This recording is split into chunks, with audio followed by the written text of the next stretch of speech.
കാര്യങ്ങൾ നമ്മുടെ രീതിയിൽ നടക്കുമെന്ന് ഓർക്കുമ്പോൾ എനിക്ക് സന്തോഷമുണ്ട്. ഇതിനു പകരമായി നീ എനിക്ക് എന്തു തരും? 30 വെള്ളിക്കാശ് നിനക്ക് ഞാൻ സമ്മാനമായി തരും. നീ എപ്പോഴാണ് യേശുവിനെ എന്റെ കയ്യിൽ ഏൽപ്പിക്കുക?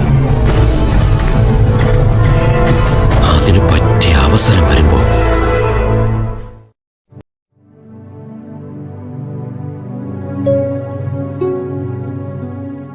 കർത്താവേ, നീ എന്റെ കാൽ കഴുകുകയോ?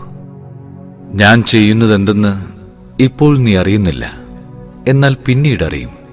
നീ ഒരിക്കലും എന്റെ പാദം കഴുകരുത്.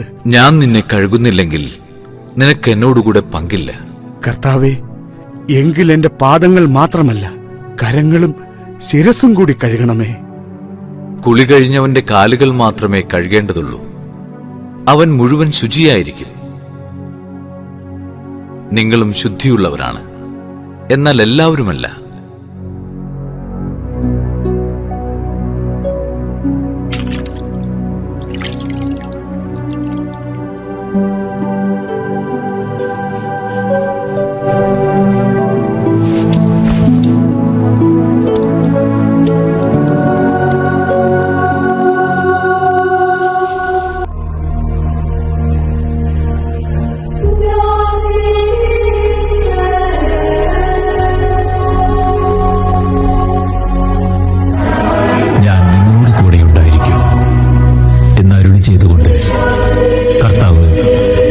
ശിഷ്യന്മാരെ ധൈര്യപ്പെടുത്തി. അങ്ങനെ എന്നെന്നും നമ്മോടുകൂടി ജീവിക്കാനുള്ള മാർഗം അവിടുന്ന് കണ്ടുപിടിച്ചു. വിശുദ്ധ കുർബാന.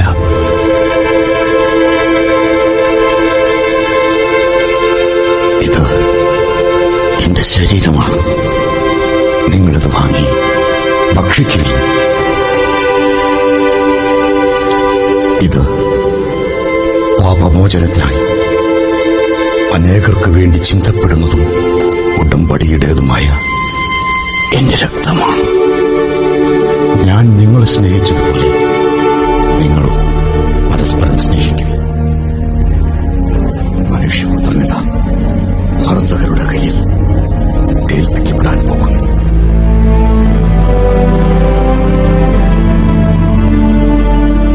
ഈ രാത്രി നിങ്ങളെല്ലാവരും എന്നിൽ ഇടറും. ആടുകൾ ചിതറിപ്പോകും. ഞാൻ പോയി പ്രാർത്ഥിക്കുവോളം നിങ്ങൾ ഇവിടെ ഇരിക്കുക.